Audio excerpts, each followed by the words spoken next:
ನಮಸ್ಕಾರ ವೀಕ್ಷಕರೇ, ಎಲ್ಲರಿಗೂ ಕಲಿಯುಗ ಕನ್ನಡ ಚಾನೆಲ್ಗೆ ಸ್ವಾಗತ. ಆರಾಧ್ಯ ಟೆಕ್ನಾಲಜಿ ಪ್ರೈವೇಟ್ ಲಿಮಿಟೆಡ್ ದೊಡ್ಡ ಕಂಪನಿಯ ಗೇಟ್ ತೆಗೆದಿದ್ದಾಗ ಒಂದು ಬಿಳಿ ಕಾರು ಗೇಟಿನ ಒಳಗಡೆ ನಿಧಾನವಾಗಿ ಬಂತು. ಗೇಟಿನ ಪಕ್ಕ ಒಬ್ಬ ಸೆಕ್ಯೂರಿಟಿ ಗಾರ್ಡ್ ಎದ್ದು ನಿಂತು ಗುಡ್ ಮಾರ್ನಿಂಗ್ ಮೇಡಮ್ ಎಂದು ಹೇಳಿದ. ಆಗ ಕಾರು ನಿಂತಿತು. ಡ್ರೈವರ್ ಹೊರಗಡೆ ಬಂದು ಡೋರ್ ಓಪನ್ ಮಾಡಿದ. ಕಪ್ಪು ಕನ್ನಡಕ ಮತ್ತು ದುಬಾರಿ ಡ್ರೆಸ್ ಧರಿಸಿದ್ದ ಮಹಿಳೆ ಕೈಯಲ್ಲಿ ಫೈಲ್ಗಳನ್ನು ಹಿಡಿದು ಕಾರಿನಿಂದ ಕೆಳಗಿಳಿದರು. ಆಕೆಯ ಹೆಸರು ಆರಾಧ್ಯ ಶೆಟ್ಟಿ.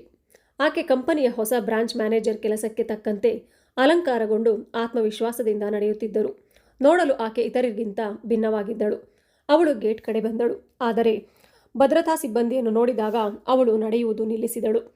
ಆ ಮುಖ, ಆ ಕಣ್ಣುಗಳು, ಆ ಸೌಮ್ಯತೆಯ ನಗು, ಅದು ಸೂರಜ್ ಆಗಿದ್ದ. ಅವನನ್ನು ನೋಡಿದ ಒಂದು ಕ್ಷಣ ಹೃದಯ ನಿಂತಂತೆ ಆಯಿತು ಅವಳಿಗೆ. ಆಕೆ ಏನೋ ಹೇಳಲು ಹೊರಟಿದ್ದಳು, ಆದರೆ ಮಾತುಗಳು ಅವಳ ತುಟಿಯಲ್ಲಿ ನಿಂತು ಹೋದವು. ಸೂರಜ್ ತಲೆಬಾಗಿಸಿ ನಮಸ್ಕರಿಸಿ ಗುಡ್ ಮಾರ್ನಿಂಗ್ ಮೇಡಮ್ ಎಂದು ಹೇಳಿದ. ಆ ಧ್ವನಿ ಇನ್ನೂ ಅದೇ ರೀತಿಯ ಶಾಂತ, ಸ್ಥಿರ ಮತ್ತು ಗೌರವದಿಂದ ತುಂಬಿತ್ತು. ಆದರೆ ಈಗ ಆ ಧ್ವನಿಯು ಒಂದು ಕಾಲದಲ್ಲಿ ಹೊಂದಿದಂತಹ ಬಂಧವನ್ನು ಕಳೆದುಕೊಂಡಿತ್ತು. ಆರಾಧ್ಯಳ ಕಣ್ಣುಗಳು ದೊಡ್ಡದಾದವು. ಅವಳಿಗೆ ಡೈವೋರ್ಸ್ ನೀಡಿದ ಗಂಡ ಈಗ ತನ್ನ ಕಂಪನಿಯ ಗೇಟ್ ಬಳಿ ಯೂನಿಫಾರ್ಮ್ ಹಾಕಿಕೊಂಡು ನಿಂತಿದ್ದಾನೆ ಎಂದು ಅವಳು ನಂಬಲು ಸಾಧ್ಯವಾಗಲಿಲ್ಲ. ಆಗ ಹಿಂದೆ ನಿಂತಿದ್ದ ಮತ್ತೊಬ್ಬ ಸೆಕ್ಯೂರಿಟಿ ಗಾರ್ಡ್ ಹೇಳಿದ, ಮೇಡಮ್, ಇವರು ಸೆಕ್ಯೂರಿಟಿ ಸೂಪರ್ವೈಸರ್. ಇವರ ಹೆಸರು ಸೂರಜ್. ಅವರನ್ನು ನಿನ್ನೆಯಿಂದ ಕೆಲಸಕ್ಕೆ ಸೇರಿಸಿಕೊಳ್ಳಲಾಗಿದೆ ಎಂದು ಹೇಳಿದನು. ಅದನ್ನು ಕೇಳಿ ಮೌನವಾದಳು. ಅವಳು ಕೇವಲ ಹೌದಾ, ಸರಿ ಎಂದು ಹೇಳಿ ನಂತರ ಅವಳು ಏನು ಹೇಳದೆ ಆಫೀಸ್ ಒಳಗೆ ಹೋದಳು. ಆದರೆ ಆಕೆಯ ಹೃದಯದಲ್ಲಿ ಬಿರುಗಾಳಿ ಎದ್ದಂತಾಗಿತ್ತು. ಆಕೆ ತನ್ನ ಕಚೇರಿಯನ್ನು ತಲುಪಿ ಕಿಟಕಿಯ ಪರದೆಗಳನ್ನು ಸರಿಸಿ ಕೆಳಗೆ ನೋಡಿದಳು. ಆದರೆ ಆ ಒಂದು ನೋಟ ಅವಳನ್ನು ಬೆಳಗ್ಗೆಯಿಂದಲೂ ಗೊಂದಲಕ್ಕೆ ಈಡು ಮಾಡಿತ್ತು. 8 ವರ್ಷಗಳ ಹಿಂದಿನ ಕತೆ ಈ ದಿನ ಅವಳ ಕಂಪನಿಯ ಗೇಟ್ ಮುಂದೆ ನಿಂತಿದೆ. ಅದೇ ಶಾಂತತೆ, ಅದೇ ಗೌರವ. ಒಂದು ಕಾಲದಲ್ಲಿ ಅವರಿಬ್ಬರು ಒಂದೇ ಕಾಲೇಜಿನಲ್ಲಿ ಓದುತ್ತಿದ್ದರು.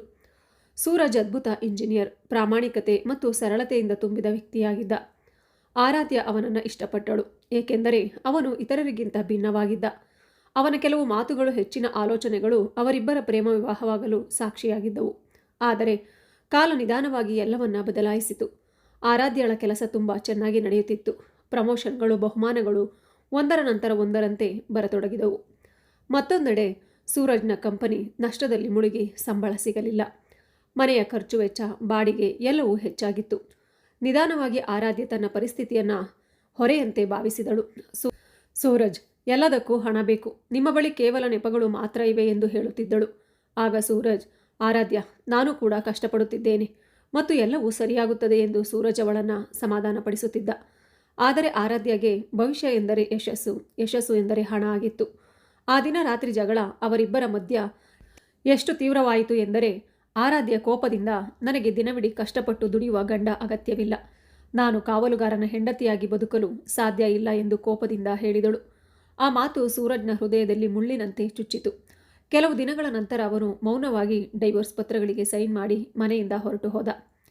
ಈಗ ಅದೇ ಸೂರಜ್ 8 ವರ್ಷಗಳ ನಂತರ ಅದೇ ಹೆಂಡತಿಯ ಕಂಪನಿಯ ಗೇಟ್ನಲ್ಲಿ ಕಾವಲುಗಾರನಾಗಿ ಸಮವಸ್ತ್ರ ಧರಿಸಿ ನಿಂತಿದ್ದಾನೆ ಎಂದು ಆರಾಧ್ಯ ನಂಬಲಾರದೆ ಹೋದಳು.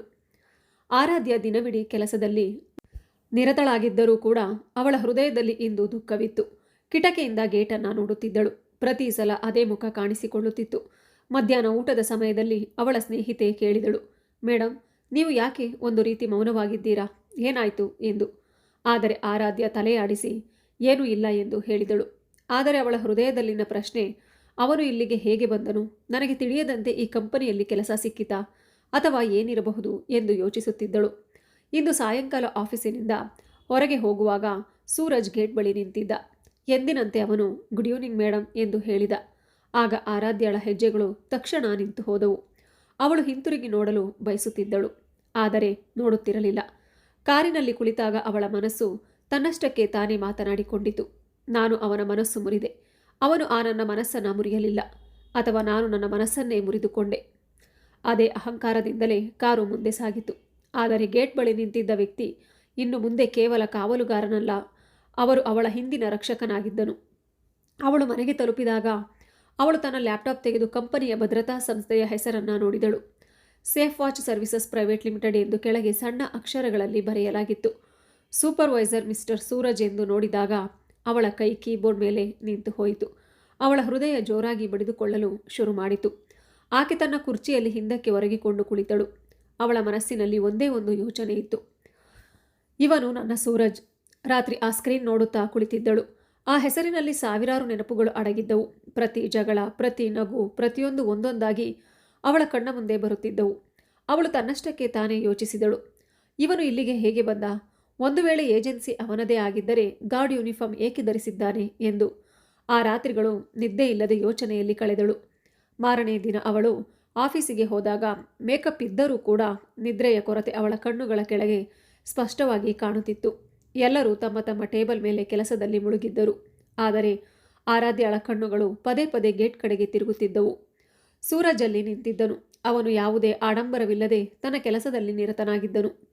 ಅವನು ಯಾರನ್ನಾದರೂ ಒಳಗೆ ಬಿಡುತ್ತಿದ್ದನು ಮತ್ತು ಕೆಲವು ಫಾರ್ಮ್ಗಳಿಗೆ ಕೂಡ ಸಹಿ ಹಾಕುತ್ತಿದ್ದನು. ಸೈನ್ ಮಾಡುವ ಮುಂಚೆ ಪ್ರತಿಯೊಂದನ್ನು ಓದುತ್ತಿದ್ದನು. ಅದೊಂದು ಸುಂದರವಾದ ಕೆಲಸ. ಅದು ಕೇವಲ ಕೆಲಸವಲ್ಲ, ಅದು ತನ್ನ ಘನತೆಯನ್ನು ಎತ್ತಿ ಹಿಡಿಯುವ ಹಾಗಿತ್ತು. ಆ ನಂತರ ಮಧ್ಯಾಹ್ನ ಡೈರೆಕ್ಟರ್ ಆದ ಮಿಸ್ಟರ್ ಸೋಮನಾಥ್ ಕ್ಯಾಬಿನ್ಗೆ ಬಂದರು. ಆರಾಧ್ಯ ಮುಂದಿನ ತಿಂಗಳು ನಮ್ಮ ಸೆಕ್ಯೂರಿಟಿ ಅಪ್ಡೇಟ್ ಮಾಡಿಸಬೇಕು ಎಂದು ಹೇಳಿದರು. ಆಗ ಆರಾಧ್ಯಗೆ ಏನನ್ನು ಹೇಳಲು ಪದಗಳೇ ಸಿಗಲಿಲ್ಲ. ಅವಳು ತಲೆಯಾಡಿಸಿ ಸರಿ ಎಂದಳು. ಆದರೆ ಒಳಗೆ ಎಲ್ಲ ಪ್ರೀತಿಯಿಂದಲೂ ಕುಸಿಯುತ್ತಿದ್ದಳು. ಅವಳು ಒಂದು ಕಾಲದಲ್ಲಿ ಅವನನ್ನು ದುರ್ಬಲ ಎಂದು ಭಾವಿಸಿದ್ದ ವ್ಯಕ್ತಿ ಈಗ ತನ್ನ ಕಂಪನಿಗೆ ಗುತ್ತಿಗೆದಾರನಾಗುತ್ತಿರುವುದನ್ನು ಅವಳು ಅರಗಿಸಿಕೊಳ್ಳಲು ಸಾಧ್ಯವಾಗಲಿಲ್ಲ. ಆನಂತರ ಸಾಯಂಕಾಲ ಎಲ್ಲರೂ ಹೊರಟು ಹೋದಾಗ ಆರಾಧ್ಯ ಕ್ಯಾಬಿನ್ನಿಂದ ಹೊರಗಡೆ ನೋಡಿದಳು. ಆಗ ಇನ್ನು ಸೂರಜ್ ಗೇಟ್ ಬಳಿಯೇ ನಿಂತಿದ್ದ. ಅವನು ಬೇರೆ ಕಾವಲುಗಾರರಿಗೆ ಏನನ್ನೋ ಬಿಡಿಸಿ ಹೇಳುತ್ತಿದ್ದ. ಆ ಕಣ್ಣುಗಳಲ್ಲಿನ ಹಳೆಯ ಹೊಳಪು ಮರಳಿತು. ಆ ಹೊಳಪು ಈಗ ಆರಾಧ್ಯಳನ್ನು ಕಾಡುತ್ತಿತ್ತು. ಅವಳು ತುಂಬ ಸಮಯದವರೆಗೂ ಅವನನ್ನು ನೋಡುತ್ತಿದ್ದಳು. ಅವರು ಹಾಗೆ ನಿಧಾನವಾಗಿ ಮಾತನಾಡುತ್ತಿದ್ದನು. ತಪ್ಪು ಮಾಡಿದರೂ ಸಹ ಯಾರೂ ಕೂಗಬಾರದು ಎಂದು ಅವನು ಕಲಿಸುತ್ತಿದ್ದ. ಒಬ್ಬ ಬಾಸ್ ರೀತಿ ಅಲ್ಲ, ಒಬ್ಬ ನಾಯಕನಂತೆ. ಆಗ ಅವಳ ಮನಸ್ಸು ಒಂದು ನಿಮಿಷವೂ ನಿಲ್ಲಲಿಲ್ಲ. ಅವಳು ಕೆಳಗೆ ನಿಧಾನವಾಗಿ ಗೇಟ್ ಕಡೆಗೆ ಬರುತ್ತಿದ್ದಳು. ಆಗ ಅವಳು ಸೂರಜ್ನನ್ನು ನೋಡಿದಳು. ಅವನು ಎದ್ದು ನಿಂತು ಗುಡ್ ಈವ್ನಿಂಗ್ ಮೇಡಮ್ ಎಂದು ಹೇಳಿದ. ಆರಾಧ್ಯ ಅವನ ಕಣ್ಣುಗಳನ್ನು ನೋಡಿ ಸೂರಜ್ ಎಂದು ಕರೆದಳು. ಸೂರಜ್ ಸ್ವಲ್ಪ ಸಮಯ ಮೌನವಾಗಿದ್ದ. ನಂತರ ಎಸ್ ಮೇಡಮ್ ಎಂದು ಹೇಳಿದ. ಆದರೆ ಅವನ ಧ್ವನಿಯಲ್ಲಿ ಯಾವುದೇ ರೀತಿಯ ವ್ಯಂಗ್ಯವಿರಲಿಲ್ಲ. ಕೇವಲ ಜವಾಬ್ದಾರಿ ಮಾತ್ರವೇ ಎದ್ದು ಕಾಣುತ್ತಿತ್ತು. ನೀವು ಈ ಕಂಪನಿಯಲ್ಲಿ ಕೆಲಸ ಮಾಡಲು ಇಲ್ಲಿಗೆ ಬಂದಿದ್ದೀರಾ ಎಂದು ಕೇಳಿದಳು ಆರಾಧ್ಯ. ಆಗ ಅವನು, ಮೇಡಮ್, ನಮ್ಮ ಕ್ಲೈಂಟ್ಗಳಲ್ಲಿ ಒಂದಾದ ಸೇಫ್ ವಾಚ್ ಸರ್ವಿಸಸ್ಸನ್ನು ಕೆಲವು ವಾರಗಳ ಕಾಲ ಮೇಲ್ವಿಚಾರಣೆ ಮಾಡುತ್ತೇನೆ ಎಂದು ಹೇಳಿದನು. ಈ ಏಜೆನ್ಸಿ ನಿಮ್ಮದೇನಾ ಎಂದು ಕೇಳಿದಳು ಆರಾಧ್ಯ. ಸೂರಜ್ ಮುಗುಳ್ನಕ್ಕ. ಇದಕ್ಕೆ ಮಾಲೀಕ ಭಗವಂತ. ನಾನು ಕೇವಲ ಅವರ ಭರವಸೆಯಿಂದ ಮಾತ್ರ ನನ್ನ ಕೆಲಸವನ್ನು ಮಾಡುತ್ತೇನೆ ಎಂದು ಹೇಳಿದ. ಆಗ ಆರಾಧ್ಯ ಏನನ್ನು ಹೇಳಲು ಹೊರಟಳು. ಆದರೆ ಮಾತುಗಳು ಅವಳ ನಾಲಿಗೆಯಲ್ಲೇ ನಿಂತವು. ಸೂರಜ್ ಅವಳಿಗೆ ವಿನಮ್ರವಾಗಿ, ಮೇಡಮ್, ನೀವು ಒಳಗಡೆ ಹೋಗಿ, ಸಂಜೆ ತಂಪಾಗಿದೆ ಎಂದು ಹೇಳಿದನು. ಆದರೆ ಅವಳು ಅಲ್ಲಿಯೇ ನಿಂತಳು. ಒಮ್ಮೆ ತನ್ನ ದೊಡ್ಡ ತಪ್ಪು ಎಂದು ಭಾವಿಸಿದ ವ್ಯಕ್ತಿ ಈಗ ಯಶಸ್ಸಿನ ಉದಾಹರಣೆಯಾಗಿ ನನ್ನ ಕಣ್ಣ ಮುಂದೆ ನಿಂತಿದ್ದಾನೆ. ಅದು ಇಷ್ಟು ವಿನಯವಾಗಿ ಮತ್ತು ಶಾಂತವಾಗಿ ಎಂದುಕೊಂಡಳು. ಆ ನಂತರ ಮನೆಗೆ ಬಂದ ಆರಾಧ್ಯ ಕನ್ನಡಿಯಲ್ಲಿ ತನ್ನನ್ನು ತಾನು ನೋಡಿಕೊಂಡಳು. ಅದಾದ ಮೇಲೆ ನಿಜವಾಗಿಯೂ ನಮ್ಮಿಬ್ಬರಲ್ಲಿ ಯಾರು ಚಿಕ್ಕವರು, ಅವನ ಅಥವಾ ನಾನಾ? ಸೋತು ಎತ್ತರಕ್ಕೆ ನಿಂತಿರುವ ಸೂರಜ ಅಥವಾ ಗೆದ್ದು ಒಳಗೆ ಶೂನ್ಯವಾಗಿರುವ ನಾನಾ ಎಂದು ಅವಳು ತನ್ನನ್ನು ತಾನೇ ಪ್ರಶ್ನೆ ಮಾಡಿಕೊಂಡಳು. ಉತ್ತರ ಸಿಗಲಿಲ್ಲ. ನಂತರ ಅವಳು ಹಳೆಯ ಆಲ್ಬಮ್ ತೆಗೆದಳು. ಸೂರಜ್ ಜೊತೆಗಿರುವ ಫೋಟೋಗಳು, ಸರಳ ಬಟ್ಟೆಗಳು, ಮುಖದಲ್ಲಿ ಶಾಂತಿ ಮತ್ತು ಪರಸ್ಪರರು ಕನಸುಗಳಲ್ಲಿ ನಂಬಿಕೆ ಇಟ್ಟಿದ್ದ ದಿನಗಳು ಆಗಿದ್ದವು. ಆರಾಧ್ಯ ಅವುಗಳನ್ನು ನೋಡುತ್ತಿದ್ದಂತೆ ಅವಳ ಕಣ್ಣುಗಳಲ್ಲಿ ನೀರು ಜಿನುಗಿತು. ಕೆಲಸವಿಲ್ಲ ಎಂದು ಒಂದೇ ಕಾರಣಕ್ಕೆ ಆ ದಿನ ನಾನು ಅವನ ಕೈ ಬಿಡಬಾರದಿತ್ತು. ಕಷ್ಟವನ್ನು ಸ್ವಲ್ಪ ಕಾಲ ಸಹಿಸಿಡಬಹುದಿತ್ತು ಎಂದುಕೊಂಡಳು. ಇನ್ನೊಂದೆಡೆ ಸೂರಜ್ ತನ್ನ ಸಣ್ಣ ರೂಮಿನಲ್ಲಿ ಕುಳಿತು ಹಳೆಯ ಡೈರಿಯನ್ನು ತೆಗೆದನು. ಆ ಡೈರಿಯಲ್ಲಿ ಬರೆದ ವಾಕ್ಯವು ಅವರ ಜೀವನದ ಮಂತ್ರವಾಯಿತು. ಯಾರ ಅಪಹಾಸ್ಯವನ್ನಾದರೂ ಸರಿ, ನಿಮ್ಮ ಸತ್ಯದಿಂದ ಬದಲಾಯಿಸಿ. ಆಗ ಅವನಿಗೆ ನೆನಪಾಯಿತು ಕಂಪನಿ ನಷ್ಟದಲ್ಲಿದ್ದ ರಾತ್ರಿ ಮತ್ತು ಮನೆಯಿಂದ ಹೊರಟ ಆ ರಾತ್ರಿ. ಆರಾಧ್ಯ ಹೇಳಿದ ಕೊನೆಯ ಮಾತು, ನಾನು ದೇವರ ಹೆಂಡತಿಯಾಗಿ ಬದುಕಲು ಸಾಧ್ಯವಿಲ್ಲ ಎಂದು ಆರಾಧ್ಯ ಹೇಳಿದ ಮಾತು ನೆನಪಾಯಿತು. ಆ ಮಾತು ಆ ಸಮಯದಲ್ಲಿ ಅವಮಾನವಲ್ಲ, ಬದಲಾಗಿ ಸವಾಲಾಗಿತ್ತು. ನಾನು ಕಾವಲುಗಾರನಾಗುತ್ತೇನೆ, ನಾನು ಯಾರ ಗೌರವವನ್ನಾದರೂ ರಕ್ಷಿಸಲು, ಆದರೆ ನನ್ನ ಗೌರವವನ್ನು ಎಂದಿಗೂ ಕಳೆದುಕೊಳ್ಳದ ಕಾವಲುಗಾರನಾಗುತ್ತೇನೆ ಎಂದು ಅವನು ಭಾವಿಸಿದನು. ಆ ದಿನದಿಂದ ಅವನು ಸಣ್ಣ ಕಚೇರಿಗಳಿಗೆ ಭದ್ರತಾ ಸೇವೆಗಳನ್ನು ಒದಗಿಸಲು ಪ್ರಾರಂಭಿಸಿದನು. ಅವನು ಹಗಲಿರುಳು ಕೆಲಸ ಮಾಡಿದ್ದರೂ, ಅಕೌಂಟ್ ತರಬೇತಿ ಪಡೆದರೂ, ಅವನು ಹಲವು ದಿನಗಳವರೆಗೆ ಹಸಿದಿದ್ದರೂ ಕೂಡ ಯಾರ ಮುಂದೆಯೂ ಕೈ ಚಾಚಲಿಲ್ಲ. 4 ವರ್ಷಗಳಲ್ಲಿ ಅವನು ಸೇಫ್ ವಾಚ್ ಸರ್ವಿಸ್ ಪ್ರೈವೇಟ್ ಲಿಮಿಟೆಡನ್ನು ಸ್ಥಾಪಿಸಿದನು. ಈಗ ನಗರದ ಎಲ್ಲ ದೊಡ್ಡ ದೊಡ್ಡ ಕಚೇರಿಗಳು ಅವರ ಏಜೆನ್ಸಿ ಸೇವೆಗಳನ್ನು ಬಳಸುತ್ತಿವೆ. ಆದರೆ ಆ ದಿನ ಅವನು ಆರಾಧ್ಯಳನ್ನು ನೋಡಿದಾಗ ಅವನ ಹೃದಯದಲ್ಲಿನ ಹಳೆಯ ಗಾಯವು ಮಿಡಿಯಿತು. ಆ ಗಾಯವು ಎಂದಿಗೂ ಪದಗಳಾಗಿ ಬದಲಾಗಲಿಲ್ಲ. ಅವನು ಅದನ್ನು ನಗುವಿನಲ್ಲಿ ಮರೆಮಾಚಿಕೊಂಡಿದ್ದ. ಮಾರನೇ ದಿನ ಒಂದು ಮೀಟಿಂಗನ್ನು ಅರೇಂಜ್ ಮಾಡಿದ್ದರು ಕಂಪನಿಯಲ್ಲಿ.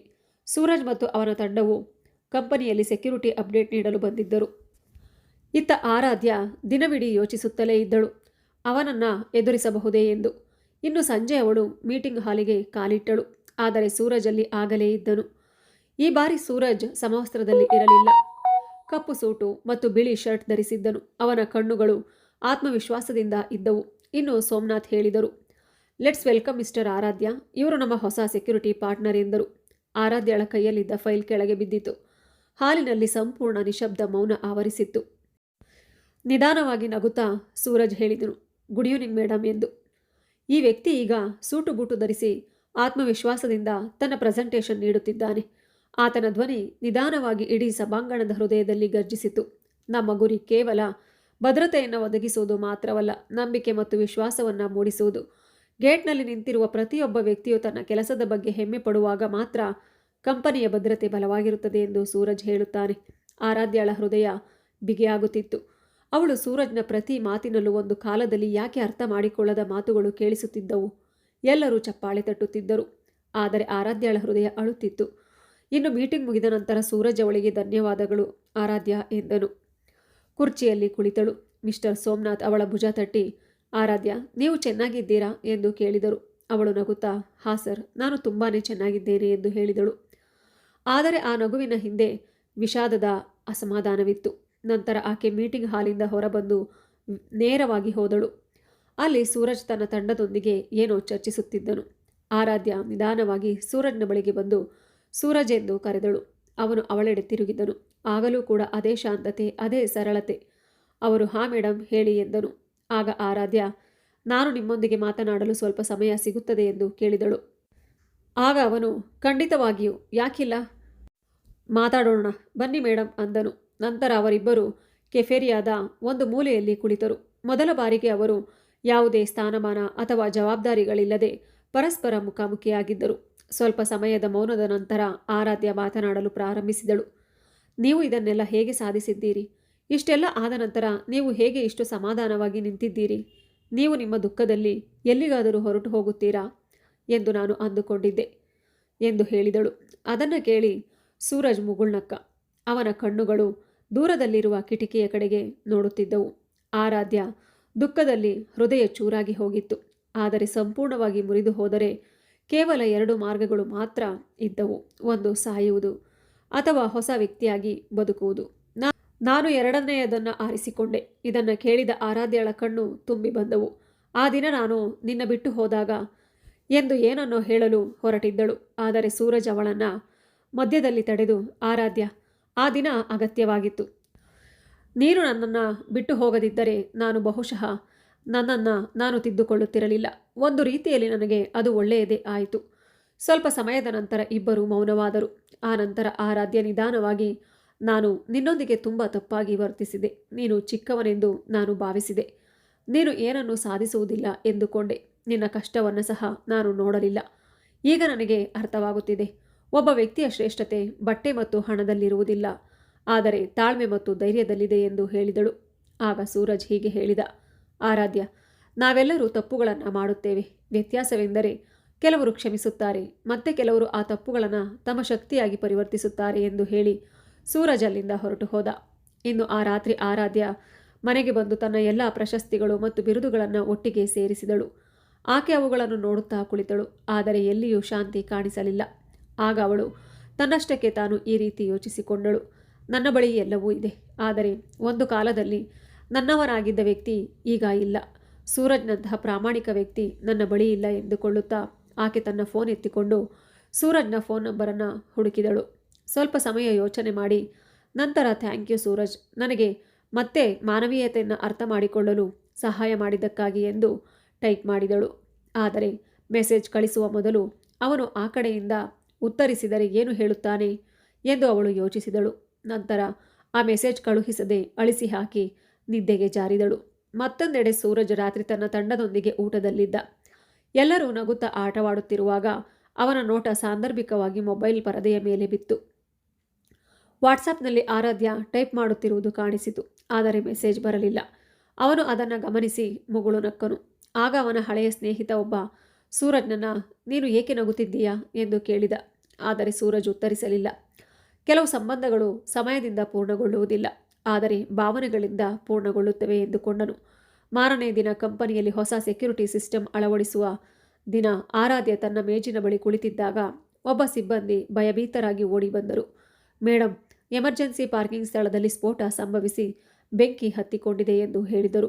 ಆರಾಧ್ಯ ಏನನ್ನೂ ಯೋಚಿಸದೆ ಕೆಳಗೆ ಓಡಿದಳು. ಪಾರ್ಕಿಂಗ್ ಪ್ರದೇಶದಲ್ಲಿ ಹೊಗೆ ತುಂಬಿಕೊಂಡಿತ್ತು. ಕೆಲಸಗಾರರೆಲ್ಲ ಭಯದಿಂದ ಓಡಿ ಹೋಗುತ್ತಿದ್ದರು. ಆಗ ಆರಾಧ್ಯ ಎಲ್ಲರೂ ಬೇಗನೆ ಹೊರಬನ್ನಿ ಎಂದು ಕೂಗುತ್ತಿದ್ದಳು. ಅಷ್ಟರಲ್ಲಿ ಯಾರೋ ಒಬ್ಬರು ಚಾಲಕ ಒಳಗೆ ಸಿಲುಕಿ ಹಾಕಿಕೊಂಡಿದ್ದಾನೆ ಎಂದು ಕೂಗಿದರು. ಆದರೆ ಆರಾಧ್ಯಳಿಗೆ ಏನೆಂದು ಅರ್ಥವಾಗುವ ಮೊದಲೇ ಸೂರಜ್ ತಕ್ಷಣ ಆ ಹೊಗೆಯೊಳಗೆ ಹಾರಿದನು.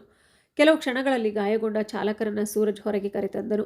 ಅವರ ಮುಖ ಹೊಗೆಯಿಂದ ಕಪ್ಪಾಗಿ ಹೋಗಿತ್ತು, ಆದರೆ ಅವನ ಕಣ್ಣುಗಳು ಇನ್ನೂ ಶಾಂತವಾಗಿದ್ದವು. ಆಗ ಆರಾಧ್ಯ ಗಾಬರಿಯಿಂದ ಓಡಿ ಬಂದು, ನೀವು ಏಕೆ ಒಳಗೆ ಹೋಗಿದ್ದೀರಿ? ನಿಮಗೇನಾದರೂ ಹುಚ್ಚ ಎಂದು ಕೇಳಿದಳು. ಆಗ ಸೂರಜ್ ಮುಗುಳು ನಗುತ್ತಾ, ನೋಡಿ ಮೇಡಮ್, ಇದು ನಮ್ಮ ಕರ್ತವ್ಯ. ದೇವರು ಕೇವಲ ಬಾಗಿಲುಗಳನ್ನು ಮಾತ್ರವಲ್ಲ, ಜೀವಗಳನ್ನು ಸಹ ಉಳಿಸುತ್ತಾನೆ ಎಂದನು. ಆಗ ಆರಾಧ್ಯ ತನ್ನ ಕಣ್ಣೀರನ್ನು ತಡೆದುಕೊಳ್ಳಲು ಸಾಧ್ಯವಾಗಲಿಲ್ಲ. ಆದರೆ ಮೊದಲ ಬಾರಿಗೆ ಅವಳು ಅವನನ್ನು ಬಿಗಿಯಾಗಿ ಹಿಡಿದು ಅಳಲು ಬಯಸಿದ್ದಳು. ಆದರೆ ಅವಳು ನಿಲ್ಲಿಸಿದಳು. ಅಷ್ಟರಲ್ಲಿ ಮಿಸ್ಟರ್ ಸೋಮನಾಥ್ ಅಲ್ಲಿಗೆ ತಲುಪಿ ಎಲ್ಲರ ಮುಂದೆ ಹೀಗೆ ಹೇಳಿದರು. ಭದ್ರತಾ ಸಮವಸ್ತ್ರವು ಕೇವಲ ಕೆಲಸವಲ್ಲ, ಜವಾಬ್ದಾರಿ ಎಂದು ನೀವು ನಿರೂಪಿಸಿದ್ದೀರಿ ಎಂದು ಹೊಗಳಿದರು. ಆಗ ಇಡೀ ಸಭಾಂಗಣ ಚಪ್ಪಾಳೆಯಿಂದ ತುಂಬಿತು. ಸೂರಜ್ ತನ್ನ ಸಾಮಾನ್ಯ ಉಡುಪಿನಲ್ಲಿ ಒಳಗಡೆ ಬಂದನು. ಅವನ ಮುಖದಲ್ಲಿ ನಮ್ರತೆ ಮತ್ತು ಅವನ ಕಣ್ಣುಗಳಲ್ಲಿ ಶಾಂತಿ ಇತ್ತು. ಆರಾಧ್ಯ ಅವನ ಹಿಂದೆ ಕುಳಿತು ನೋಡುತ್ತಿದ್ದಳು. ಈಗ ಅವಳ ಕಣ್ಣುಗಳಲ್ಲಿ ಯಾವುದೇ ರೀತಿಯ ಅಹಂಕಾರವಿರಲಿಲ್ಲ, ಯಾವುದೇ ಪ್ರಶ್ನೆಗಳಿರಲಿಲ್ಲ, ಕೇವಲ ವಿಷಾದವಿತ್ತು. ಇನ್ನು ಸಭೆ ಮುಗಿದ ನಂತರ ಅವಳು ನಿಧಾನವಾಗಿ ಪಾರ್ಕಿಂಗ್ ಸ್ಥಳದ ಕಡೆ ನಡೆದಳು. ಸೂರಜ್ ಕಾರಿನಲ್ಲಿ ಫೈಲ್ ಹಾಕುತ್ತಿದ್ದನು. ಆರಾಧ್ಯ ಅವನ ಬಳಿ ಬಂದು ಸೂರಜ್ ಎಂದು ಕರೆದಳು. ಅವನು ತಿರುಗಿ ನೋಡಿದ. ನೀವು ಆ ಹೊಗೆಯಲ್ಲಿ ಹಾಗೆ ನುಗ್ಗಿದಿರಲ್ಲ, ಏನಾದರೂ ಆಗಬಾರದು ಆಗಿದ್ದರೆ ಎಂದು ಕೇಳಿದಳು. ಅದನ್ನು ಕೇಳಿ ಸೂರಜ್ ನಕ್ಕ. ಏನಾದರೂ ಆಗಿದ್ದರೆ ಬೇರೆ ಯಾರಾದರೂ ಕರ್ತವ್ಯವನ್ನು ನಿರ್ವಹಿಸುತ್ತಿದ್ದರು, ಆದರೆ ನಾನು ನನ್ನ ಕರ್ತವ್ಯವನ್ನು ಅಪೂರ್ಣವಾಗಿ ಬಿಡಲು ಸಾಧ್ಯವಿಲ್ಲ ಎಂದು ಹೇಳಿದ. ಅದನ್ನು ಕೇಳಿ ಆರಾಧ್ಯಳ ಕಣ್ಣುಗಳು ಅರಳಿದವು. ನೀನು ಇನ್ನೂ ಹಾಗೆ ಮಾತನಾಡುತ್ತಿದ್ದೀಯ, ಆದರೆ ಈ ಹಿಂದೆ ನಾನು ನಿನ್ನ ಮಾತನ್ನು ಒಮ್ಮೆಯೂ ಕೇಳಲು ಬಯಸಲಿಲ್ಲ ಎಂದಳು. ಆಗ ಸೂರಜ್ ಶಾಂತ ಧ್ವನಿಯಲ್ಲಿ, ಕಾಲವು ಒಬ್ಬ ವ್ಯಕ್ತಿಯನ್ನು ಬದಲಾಯಿಸುವುದಿಲ್ಲ, ಅದು ಯಾರು ಸರಿ ಎಂದು ತೋರಿಸುತ್ತದೆ ಎಂದು ಹೇಳಿದನು. ಆಗ ಆರಾಧ್ಯ ಅವನಿಗೆ, ನಾನು ನಿನ್ನನ್ನು ತಪ್ಪಾಗಿ ಅರ್ಥ ಮಾಡಿಕೊಂಡಿದ್ದೆ, ನಿನ್ನ ನಿಜವಾದ ಸ್ವಭಾವವನ್ನು ನೋಡಲಿಲ್ಲ, ಪರಿಸ್ಥಿತಿಗಳನ್ನು ಮಾತ್ರವೇ ನೋಡಿದ್ದೆ ಎಂದು ಹೇಳಿದಳು. ನೀನು ಸೋತಿದ್ದೀಯಾ ಎಂದು ಭಾವಿಸಿದೆ, ಆದರೆ ನಿಜವಾದ ಗೆಲುವು ನಿನ್ನದೇ. ನೀನು ನಿನ್ನೊಂದಿಗೆ ಹೋರಾಡಿದ ಯುದ್ಧದಲ್ಲಿ ಗೆದ್ದಿದ್ದೀಯಾ ಎಂದು ಹೇಳಿದಳು. ಅದನ್ನು ಕೇಳಿದ ನಂತರ ಸೂರಜ ಆರಾಧ್ಯಳಿಗೆ ಹೇಳಿದ, ಆರಾಧ್ಯ, ಬಹುಶಃ ನಾವಿಬ್ಬರು ತಡವಾಗಿ ಅರ್ಥ ಮಾಡಿಕೊಂಡಿದ್ದೇವೆ. ಸಂಬಂಧಗಳು ಗೌರವದಿಂದ ಸಾಗುತ್ತವೆ, ಅಹಂಕಾರದಿಂದಲ್ಲ ಎಂದನು. ಆರಾಧ್ಯಳ ಕಣ್ಣುಗಳಿಂದ ನೀರು ಬಂತು. ಸ್ವಲ್ಪ ಕಾಲದವರೆಗೂ ನಾನು ನಿನ್ನ ಕೈಯನ್ನು ಹಿಡಿಯಬೇಕಿತ್ತು, ಇನ್ನೂ ಸ್ವಲ್ಪ ಸಮಯದವರೆಗೂ ನಾನು ತಾಳ್ಮೆಯಿಂದ ಇರಬೇಕಿತ್ತು, ಆದರೆ ನಾನು ತಪ್ಪು ಮಾಡಿದೆ. ಆದರೆ ನಾವಿಬ್ಬರು ಈಗ ಹೊಸದಾಗಿ ಜೀವನ ಪ್ರಾರಂಭಿಸಲು ಸಾಧ್ಯವಿಲ್ಲವೇ?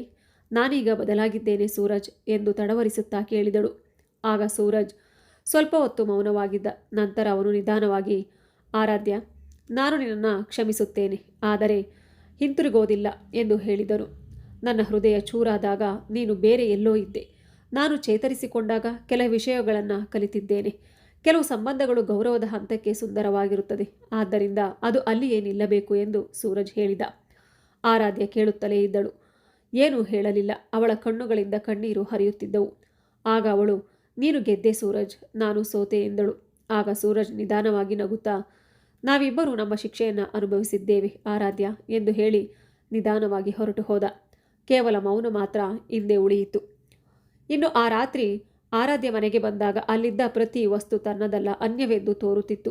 ಗೋಡೆಗಳ ಮೇಲೆ ನೇತಾಡುತ್ತಿದ್ದ ಪ್ರಶಸ್ತಿಗಳು, ಟೇಬಲ್ ಮೇಲೆ ಇರುವ ಟ್ರೋಫಿಗಳು ಮತ್ತು ಪ್ರಮಾಣ ಪತ್ರಗಳೆಲ್ಲವೂ ಹಾಗೇ ಇವೆ. ಆದರೆ ಗೌರವ ಎಲ್ಲಿಯೂ ಕಾಣಲಿಲ್ಲ, ಕೇವಲ ಶೂನ್ಯತೆ ಮಾತ್ರ ಇತ್ತು. ಅವಳು ಕನ್ನಡಿಯ ಮುಂದೆ ನಿಂತು, ಮೇಲೆ ಸಕ್ಸಸ್ಫುಲ್, ಒಳಗಡೆ ಖಾಲಿ ಖಾಲಿ. ಅವಳ ಕಣ್ಣುಗಳ ಕೆಳಗೆ ಆಯಾಸ, ಅವಳ ತುಟಿಗಳ ಮೇಲೆ ಮೌನ ಎಂದು ಅವಳಿಗೆ ಮೊದಲ ಬಾರಿ ಅನ್ನಿಸಿತು. ಯಶಸ್ಸು ಕೂಡ ಕೆಲವೊಮ್ಮೆ ಶಿಕ್ಷೆ ಆಗಬಹುದು. ಅವಳು ಅಲ್ಮೆರಾ ತೆರೆದು ತನ್ನ ಮದುವೆಯ ಸಂದರ್ಭದಲ್ಲಿ ನೀಡಿದ್ದ ಡೈರಿಯನ್ನು ಹೊರತೆಗೆದಳು. ಮೊದಲ ಪುಟದಲ್ಲಿ ಈ ರೀತಿ ಬರೆದಿತ್ತು, ಕನಸುಗಳು ಚಿಕ್ಕದಾಗಿರಲಿ ಅಥವಾ ದೊಡ್ಡದಾಗಿರಲಿ, ನಂಬಿಕೆ ನನಸಾದರೆ ಜಗತ್ತು ಬಾಗುತ್ತದೆ ಎಂದು ಬರೆದಿತ್ತು. ಆರಾಧ್ಯಳ ಕಣ್ಣುಗಳು ಆ ಪುಟದ ಮೇಲೆ ಬಿದ್ದವು. ಅವಳು ನಿಧಾನವಾಗಿ ಹೇಳಿದಳು, ನೀನು ಸರಿ ಸೂರಜ್, ನಾನು ಕನಸು ಕಂಡೆ, ಆದರೆ ನಂಬಿಕೆ ಕಳೆದುಕೊಂಡೆ. ಗೋಡೆ ಮೇಲೆ ಸೂರಜ್ ಫೋಟೋ ನೋಡಿದಳು. ಅದರಲ್ಲಿ ನಗುತ್ತಿದ್ದ ಅವನ ಮುಖ ಸರಳತೆಯಲ್ಲಿ ಹೆಮ್ಮೆಯಿಂದ ಹೊಳೆಯುತ್ತಿತ್ತು. ಆರಾಧ್ಯ ನಿಧಾನವಾಗಿ ಹೇಳಿದಳು, ನೀನು ನನ್ನನ್ನು ಬಿಡಲಿಲ್ಲ ಸೂರಜ್, ನಾನು ನನ್ನನ್ನು ಕಳೆದುಕೊಂಡೆ. ಅವಳು ಕಿಟಕಿಯ ಬಳಿ ನಿಂತು ಹೊರಗೆ ಆಕಾಶದತ್ತ ನೋಡಿದಳು. ಈಗ ನನ್ನ ಬಳಿ ಎಲ್ಲವೂ ಇದೆ, ಹೆಸರು, ಹಣ, ಅಂತಸ್ತು, ಆದರೆ ನೀನು ನನ್ನ ಹೃದಯದಿಂದ ಹೋಗಿದ್ದೀಯ. ಹೃದಯ ಖಾಲಿ. ನನಗೆ ಉಳಿದಿರುವುದು ಕೇವಲ ವಿಷಾದ ಮಾತ್ರವೇ. ಈ ಶಿಕ್ಷೆ ಜೀವನ ನನಗೆ ನೀಡಿದ ಶಿಕ್ಷೆ. ಅವಳ ಕಣ್ಣುಗಳಿಂದ ಮೌನವಾಗಿ ಕಣ್ಣೀರು ಹರಿದು ಮೊದಲ ಬಾರಿಗೆ ಅರ್ಥವಾಯಿತು. ಕೆಲವು ನೋವುಗಳು ಶಿಕ್ಷೆಗಳಲ್ಲ, ನ್ಯಾಯ ಎಂದು.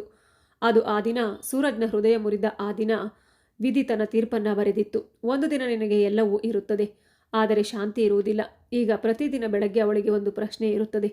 ಜೀವನವು ಹಣದ ಮೇಲೆ ಓಡುತ್ತದೆಯೇ, ಅಥವಾ ಸಮಯ ಕಳೆದು ಹೋಗುವ ಮೊದಲು ಕಳೆದುಕೊಂಡ ಸಂಬಂಧಗಳೊಂದಿಗೆ ನಡೆಯುತ್ತದೆಯೇ ಎಂದು.